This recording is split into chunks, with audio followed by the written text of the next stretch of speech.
Good morning. It's March 26th, Saturday, I believe, 2022. It is 10 minutes after 10, and I'm going to make some effort at reading the news. Russian forces take Chernobyl workers' town.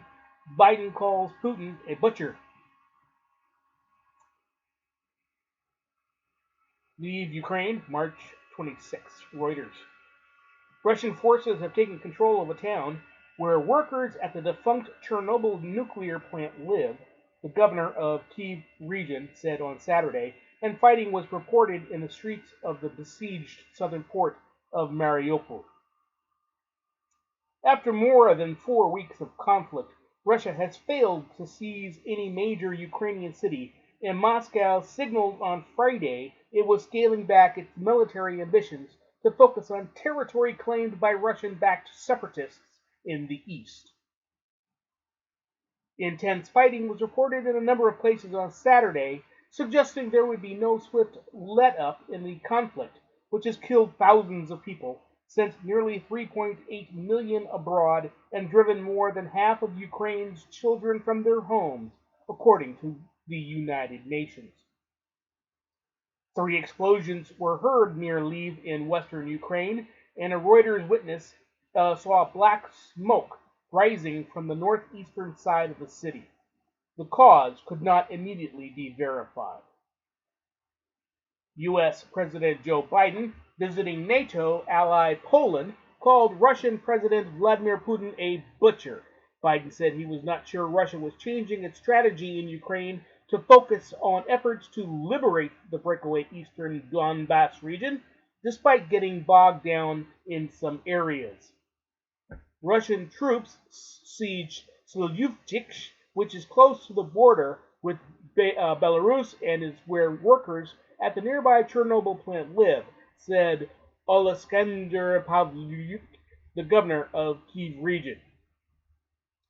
He said Russian forces had fired into the air and thrown stun grenades to disperse residents who unfurled a large Ukrainian flag and shouted "Glory to Ukraine" in protest.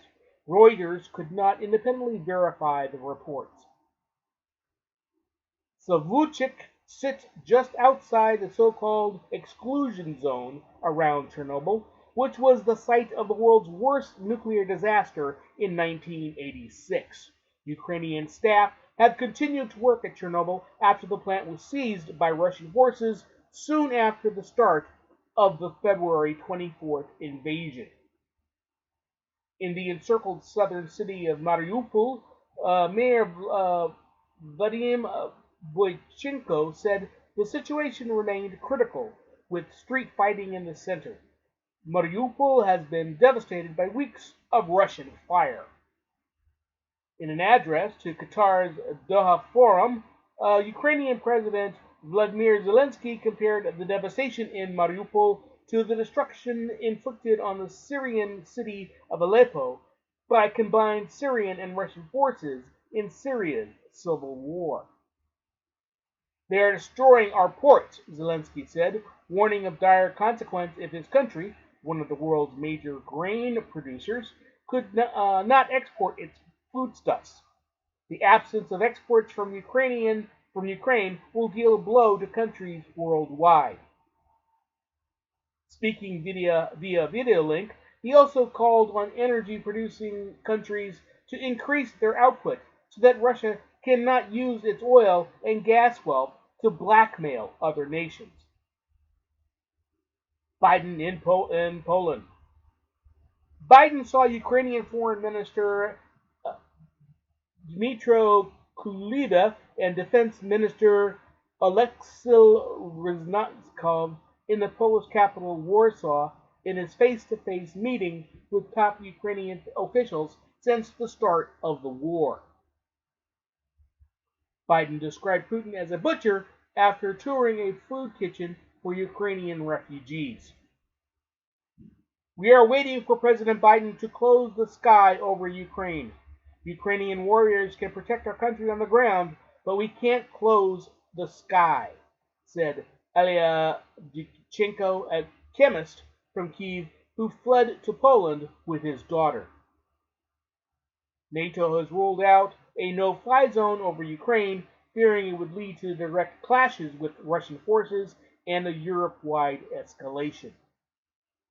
Biden's visit to Poland was his final stop on a trip to Europe that has underscored his opposition to the Russian invasion, his solidarity with Ukraine, and his determination to work closely with Western allies to confront the crisis.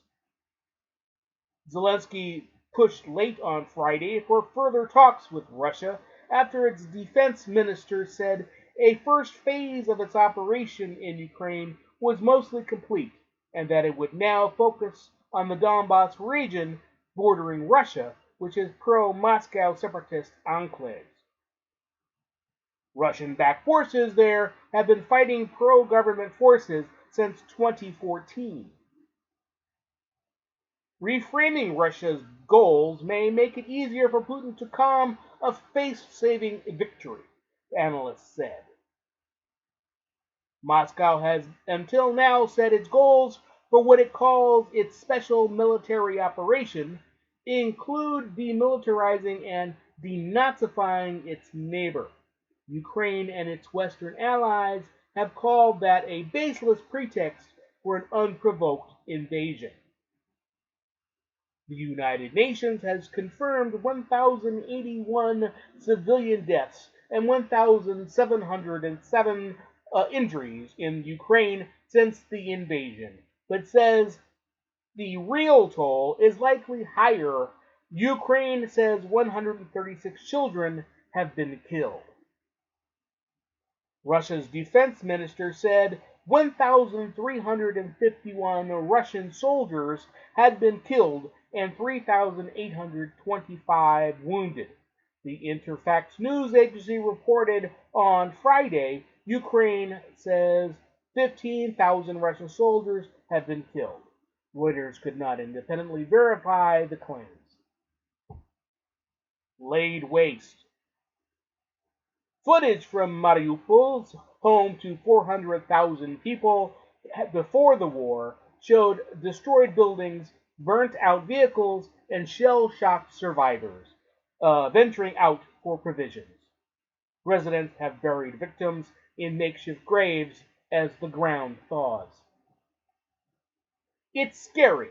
I don't know how we're going to survive, an elderly woman resident said, declining to identify herself by name. We're lying there, hoping they won't bomb us. Look at how many dead bodies we've buried around the building. More than 100,000 people still need to be evacuated from Mariupol, Deputy Prime Minister Irina Vereshchuk said. To the north, battle lines near the capital Kyiv have been frozen for weeks, with two main Russian armored columns stuck northwest and east of the city. The Russian defense minister said its troops had seized a dug-in command center in Kyiv suburb and captured more than 60 Ukrainian servicemen. Reuters could not immediately verify this. A British intelligence report said Russian forces were relying on indiscriminate air and artillery bombardments rather than risk large-scale ground operations. It is likely Russia will continue to use its heavy firepower on urban areas as it looks to limit its own already considerable losses at the cost of further civilian casualties, the latest British assessment said. Reporting by Reuters in Mariupol, Natalia Zinets and Maria Starkova in Lviv, Alessandra Prentice and Reuters bureaus worldwide, writing by Lincoln Feast, Crispian Balmer, and John Davison, editing by William Malin, Francis Carey, and Timothy Heritage.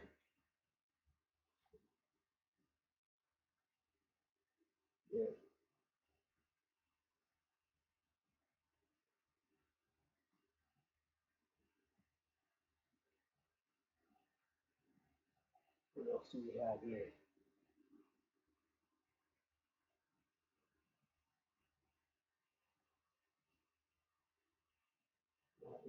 Here's something that said. Foo Fighters drummer Taylor Hawkins dies, aged 50. March 26, Reuters. The death of Taylor Hawkins, the drummer of American rock band Foo Fighters, is being investigated by Colombian authorities after he passed away at a hotel in Bogota, a source of the Attorney General's office said on Saturday. The band announced late on Friday that Hawkins, 50, had died, but did not give a cause of death. We have begun an investigation to establish the cause of death of the musician, but for now we don't have any available information to share. As the investigation advances, we will. A source at the Attorney General's office, who was not authorized to speak to the press, told Reuters. An ambulance was sent to the hotel after an emergency call reported a man experiencing chest pains, Bogota's health department said. In a statement, Hawkins did not respond to CPR and was declared dead, it added. The group had been set to perform at the Estadio Picnic Festival near the Colombian capital the same night. Festival organizers said the group was canceling the rest of its South American tour. The Foo Fighters family is devastated by the tragic and untimely loss of our beloved Taylor Hawkins, the band said in a tweet. His musical spirit and infectious laughter will live on with all of us forever. The U.S. Embassy in Bogota said it was not in a position to comment on Hawkins' death because of privacy issues. Tributes poured in. Hawkins was truly a great person and an amazing musician. My heart, my love, and my condolences go out to his wife, his children, his family, his band, and his fans. British rocker Ozzy Osbourne tweeted, "See you on the other side." Canadian rockers Nickelback said they were in utter disbelief at the news of Taylor Hawkins. They added that it was so incredibly sad. Foo Fighters was founded in 1994 by Dave Grohl, the drummer for grunge band Nirvana, following the death of Nirvana's lead singer Kurt Cobain. The band, which includes bassist Nate Mendel and guitarist Chris Shiflett, and Pat Smear, has released 10 studio albums led by singles such as Everlong, Times Like These, and Learn to Fly.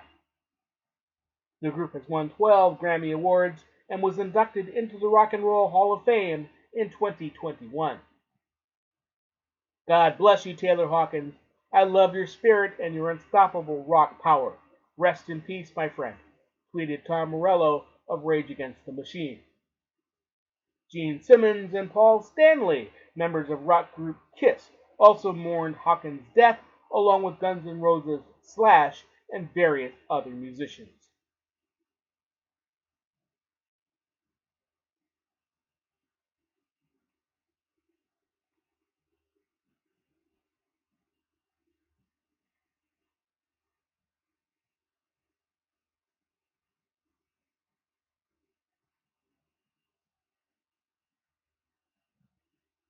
How to save the Amazon.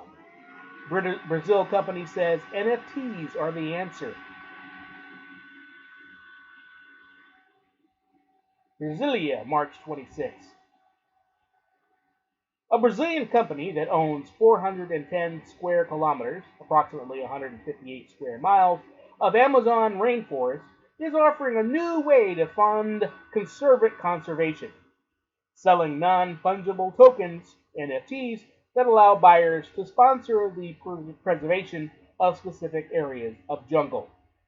NFTs are a kind of crypto asset that exploded in popularity last year with a unique digital signature guaranteeing they are one of a kind. Other efforts to fund conservation via NFTs include plans for a South African wildlife reserve.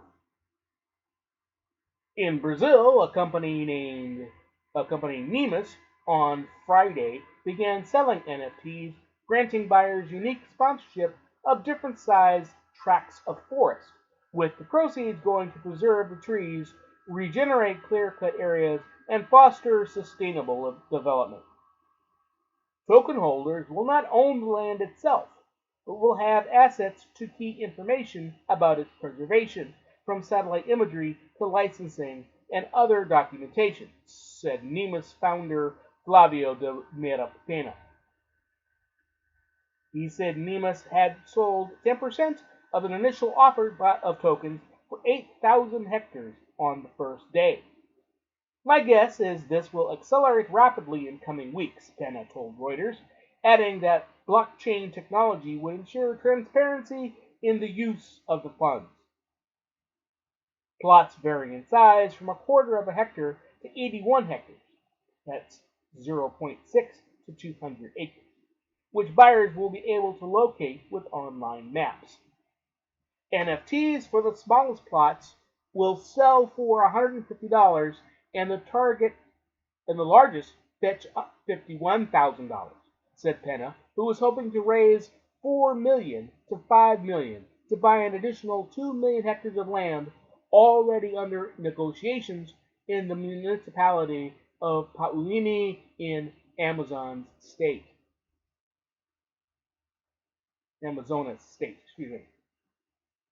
Along with preserving the forest, Pena said the funds would support sustainable development efforts such as harvesting acai berries and Brazil nut by local communities in Pauini, which is the size of Belgium.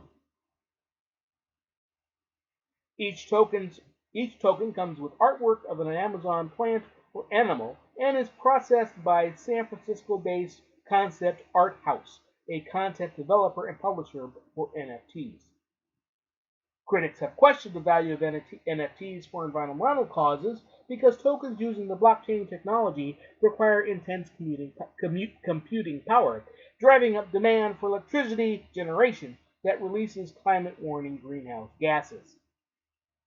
Pena dismissed that view, saying preservation of threatened areas of the Amazon far outweighs the environmental cost of NFT transactions.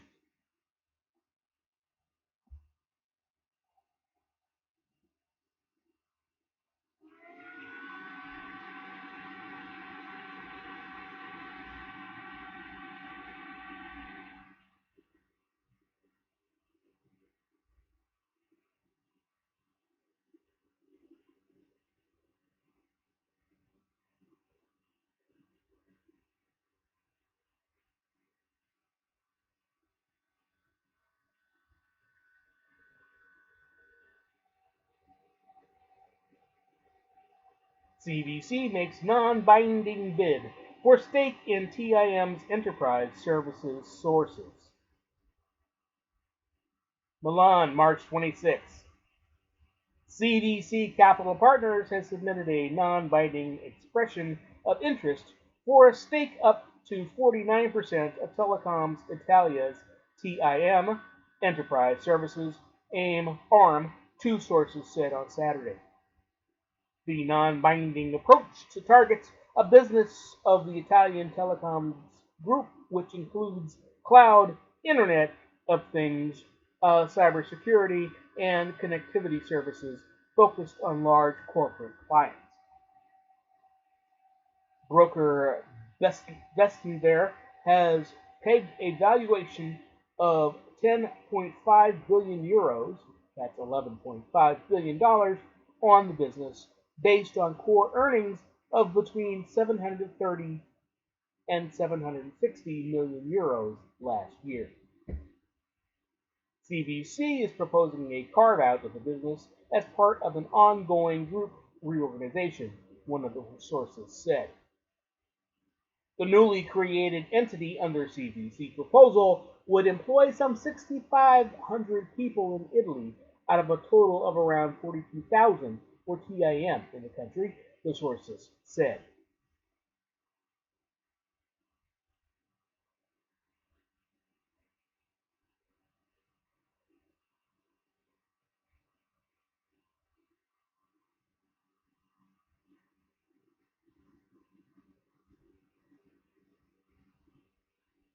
Still angry over 2020, Trump returns to Georgia seeking payback.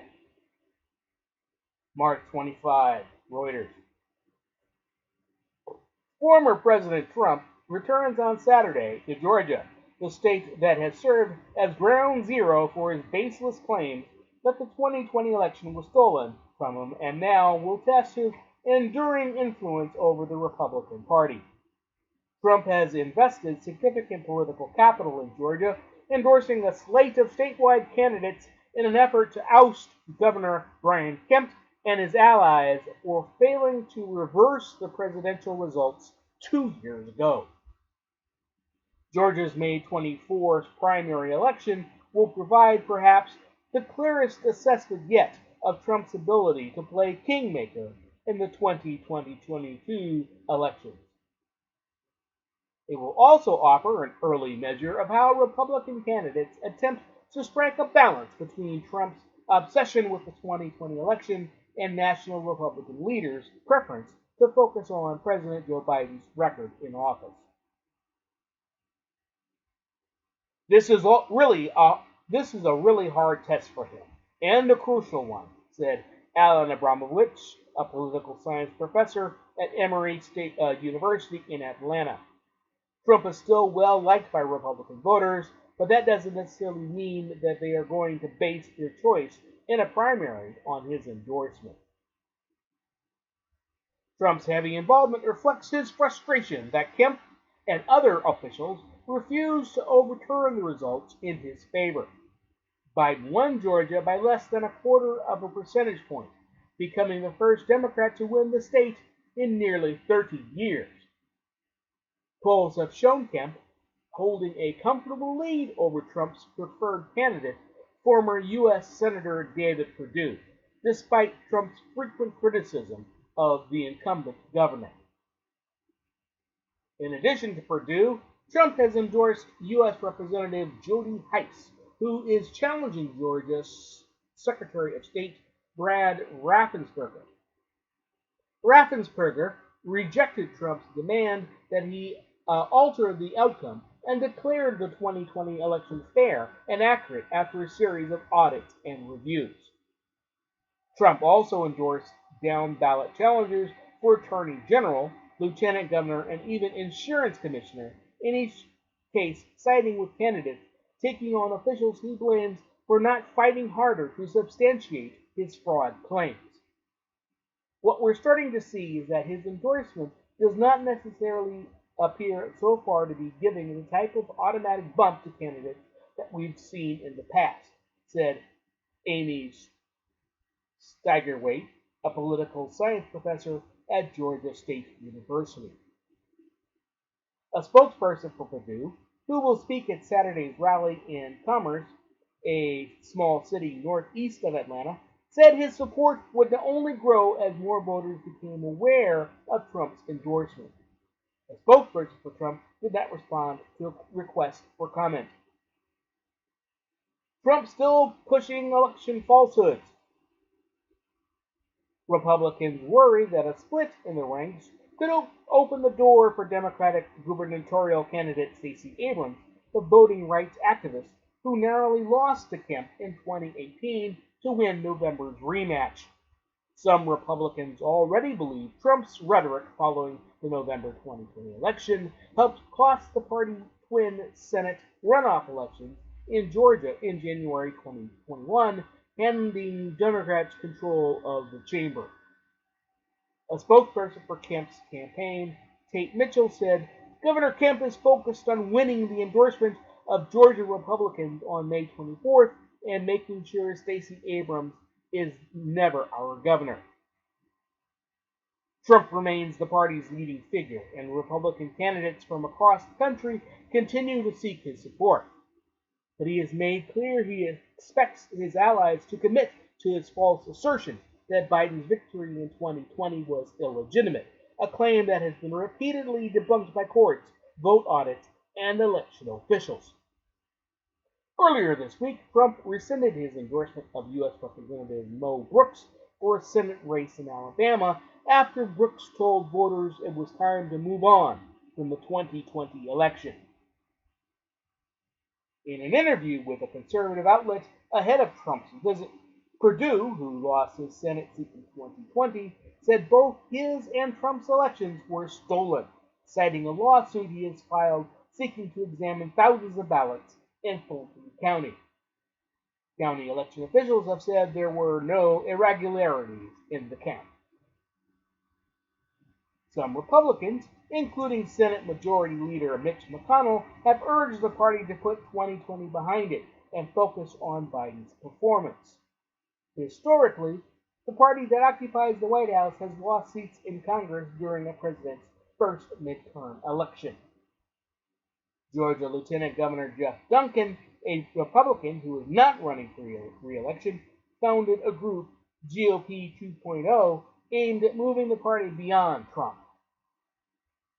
The organization released an advertisement this week attacking Trump and Perdue for preferring to talk about conspiracy theories and past losses rather than offering a version of the future.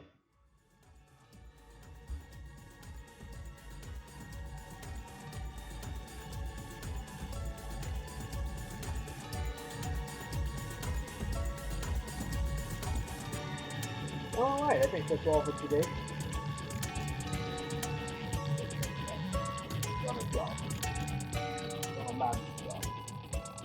Thank you very much. Have a pleasant day.